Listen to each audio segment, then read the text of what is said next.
but it can happen.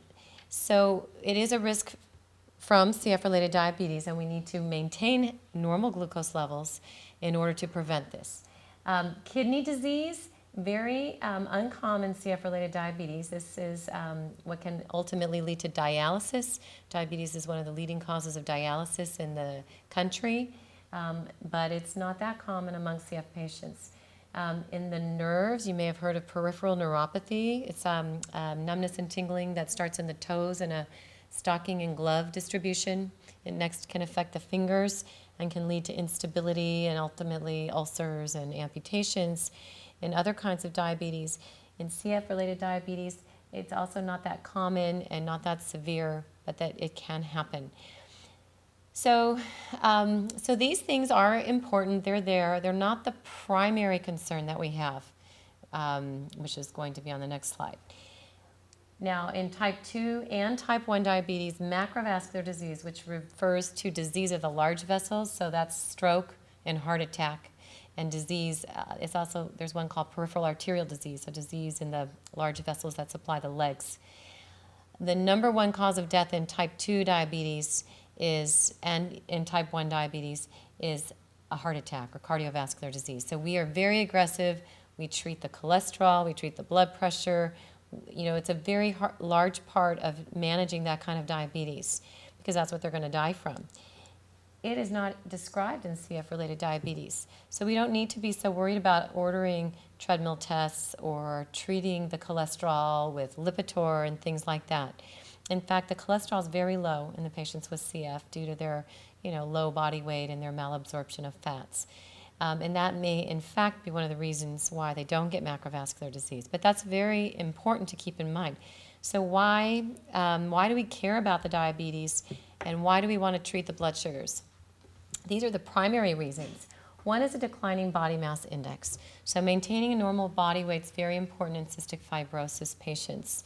It correlates with mortality and pulmonary function.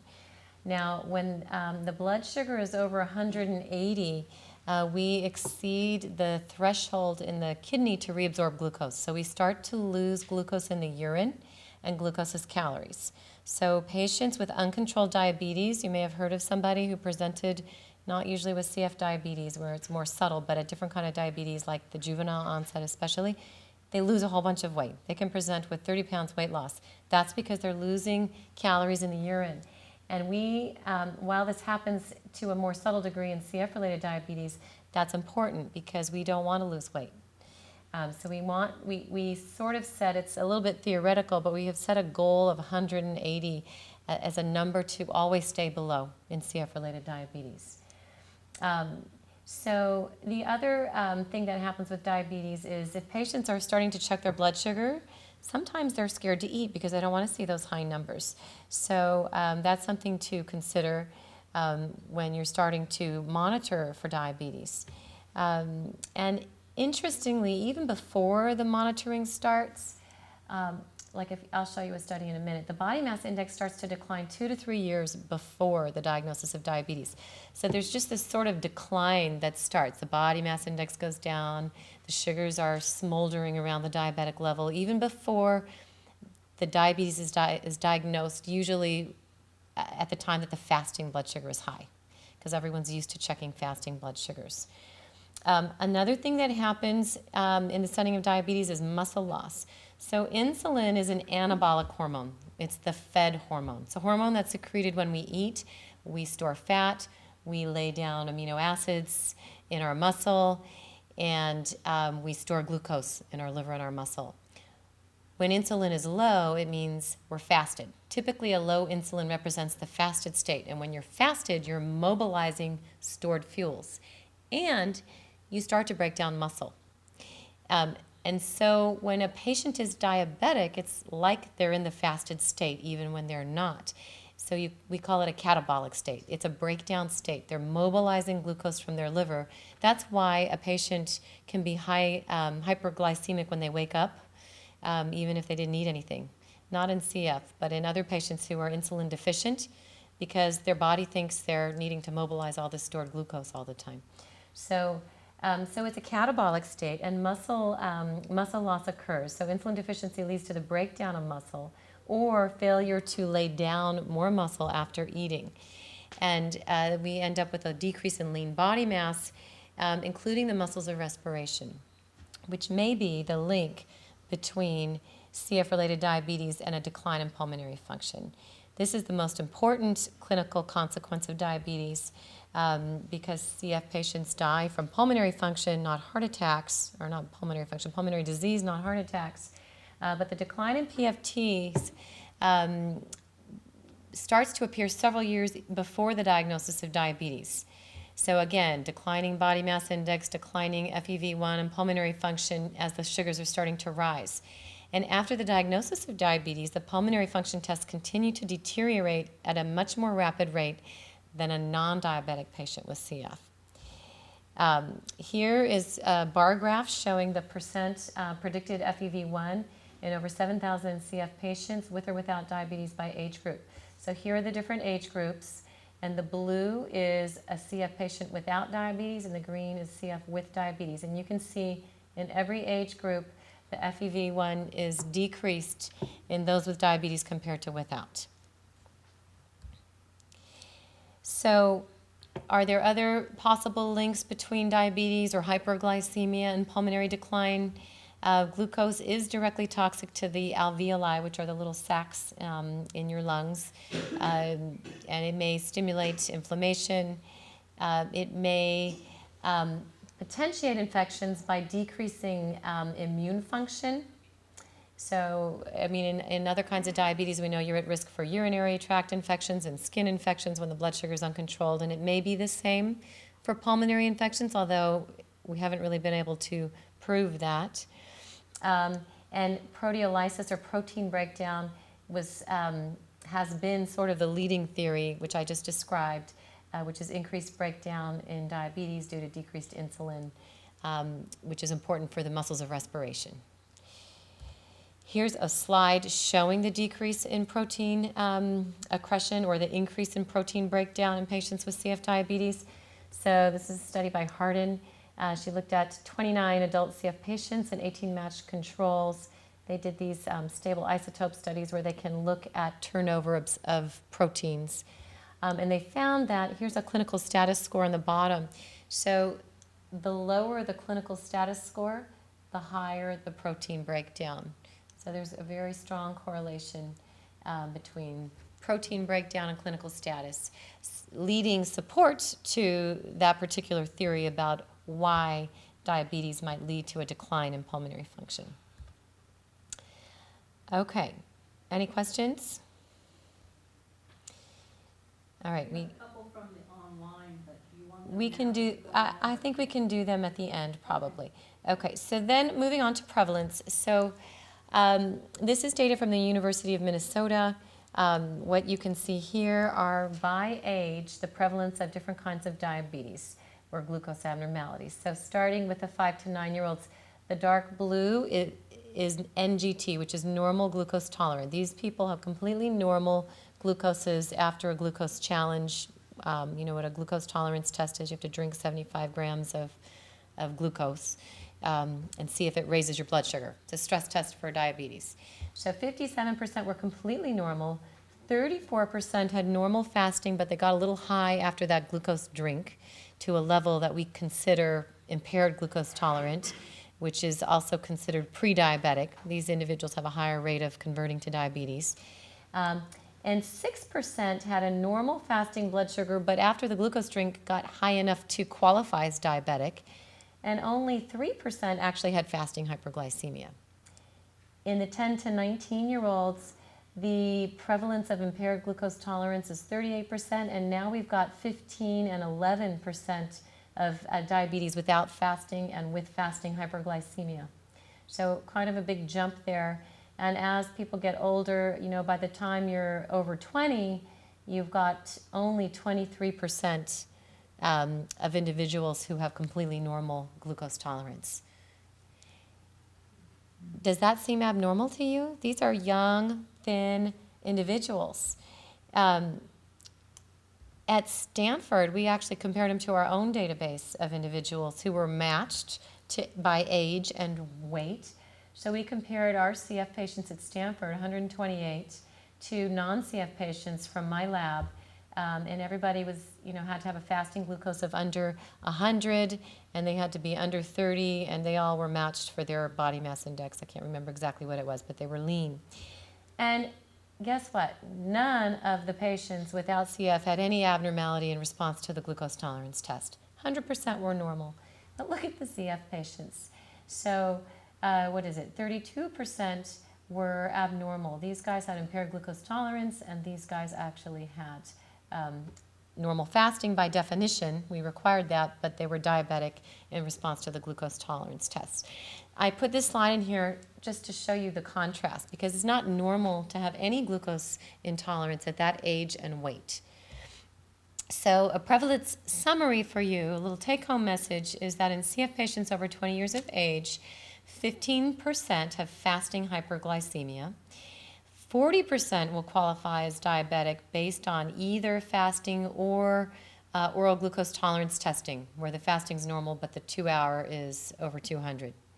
And 70% will have elevations in their post-meals or their post-glucose tolerance test that are diabetic or borderline. So only 30% are normal over the age of 20. And which factors are associated with developing CF-related diabetes? Everybody who gets diabetes has pancreatic insufficiency. 100% of patients who have diabetes have pancreatic insufficiency. Not everyone with pancreatic insufficiency has diabetes, but remember, the impairment of the beta cell is secondary to the disease in the exocrine pancreas. Some severity of the gene mutations can predispose to diabetes and increasing age. It's not associated with gender, even though I said that once you have it, it seems that females may do more poorly as a result of having the diabetes. So in the graph you showed earlier where there were 30% who were normal above the age of 30, were those pancreatic sufficient? Did those include pancreatic sufficient patients? Those included, yes, I think those included everybody. Those are all their CF patients. Okay, and then factors associated with prognosis. This may be a little bit outdated. I couldn't find a new number for this today when I was looking, but CF-related diabetes median survival is much less than the non-diabetes survival. When I did this slide from this number, this was 35. So this has gone up, and this may have gone up, but I haven't seen any new numbers. Female sex, again, associated with worse outcome in the setting of CF-related diabetes. Lower BMI, lower FEV1 are all predictors of a poor prognosis. So we now are getting more attention from the diabetes organizations, and recently in 2010 there was a position statement issued. So the last time there had been any kind of consensus on how to diagnose and screen for CF diabetes was 1998. So this is the CF Foundation 1998 definition of CF-related diabetes, and I've been alluding to it throughout the talk. But first we have CF-related diabetes, which can be diagnosed like any other kind of diabetes with a fasting glucose of 126 on 2 or more occasions. But we talked about how that's at a pretty late stage, right, by the time the fasting blood sugar is high. Or a casual glucose, so any random glucose if the patient's at home checking or in the hospital checking of 200 or greater on 2 or more occasions, or 200 or greater after the 75-gram glucose challenge, which is called the glucose tolerance test. Then there was this other category called CF-related diabetes without fasting hyperglycemia. These guys had a normal fasting glucose defined as less than 126, but they were 200 or greater in response to a glucose tolerance test or just a random glucose or a meal. And so the first group, there wasn't a lot of controversy about how to treat them. They just were getting treated with insulin or whatever to, for their diabetes. But there was some controversy about whether or not to treat this group as aggressively as the other group. In 2010, this position statement came out and changed this a little bit.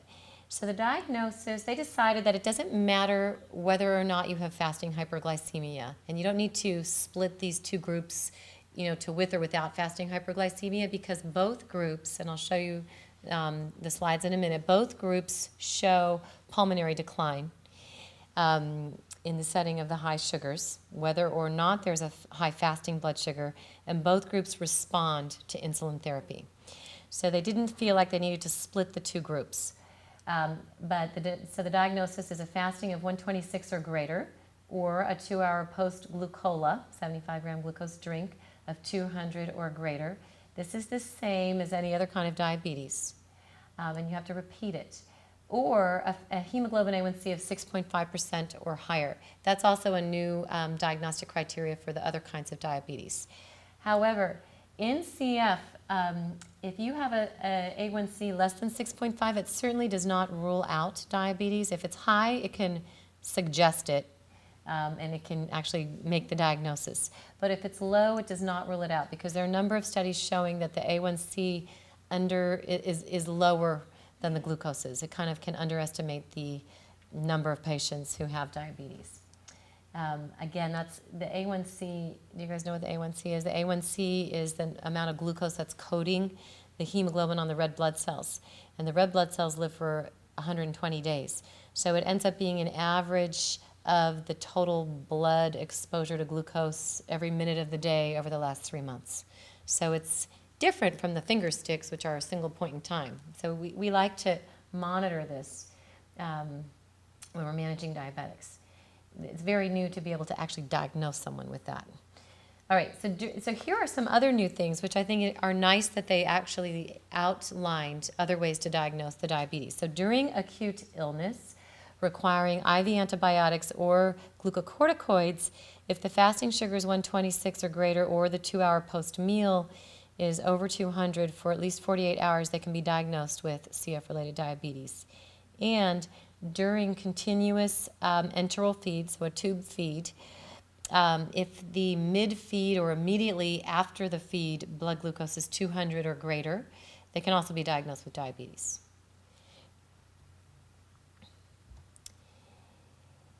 So this position statement also included guidelines for screening.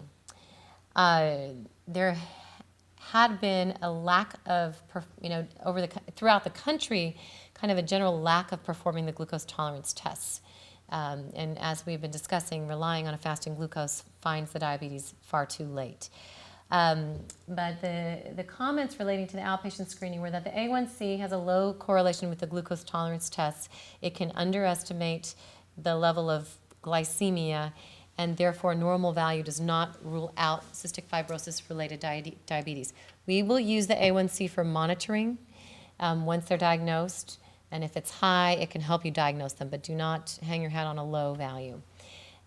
Fasting glucose misses CF-related diabetes, the kind that doesn't have fasting hyperglycemia.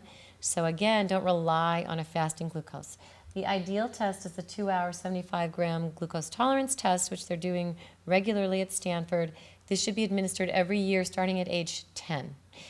The other times when this test should be administered are prior to transplant. So if there are patients about to get a lung transplant and they haven't had one within 6 months, it should be done then. Virtually all patients become diabetic like in that immediate post-transplant period on the high-dose steroids. I don't know if they all stay diabetic. I don't think they all will stay diabetic, but many do, because the steroids will taper after the transplant. During pregnancy, they should be screened, so at 12 weeks and also 12 weeks after delivery. And there's some different numbers for diagnosing diabetes in pregnancy. The other time that patients should be monitored for diabetes or screened are during acute illnesses. So if a patient is admitted for acute pulmonary infection and they didn't have diabetes, they should have their finger sticks monitored for the first 48 hours, and then if they're normal, they can stop monitoring after that. The same thing with tube feeds. If they come into the hospital, start on tube feeds, they should be monitored for the first 48 hours. And the best times to check are in the middle of the tube feed and again right after the tube feed is over. Okay, so now we can move on to treatment. So the only endorsed treatment is insulin therapy. So I'm going to tell you that, at the outset, and I'm going to talk about there isn't really a lot of published information on the best way to treat with insulin, so I can give you my personal insights on that. But let's talk about the effect of insulin on the pulmonary decline. So here is the first study that came out that was very impressive. That was more than 6 or 7 patients. So this is actually a relatively large trial for CF in 42 patients. It's an observational trial, so it's not a randomized, placebo-controlled trial. It's an observational trial. So there were 42 patients. Their records were reviewed from the time of diagnosis with diabetes, which was defined as a random blood sugar of 200 or greater.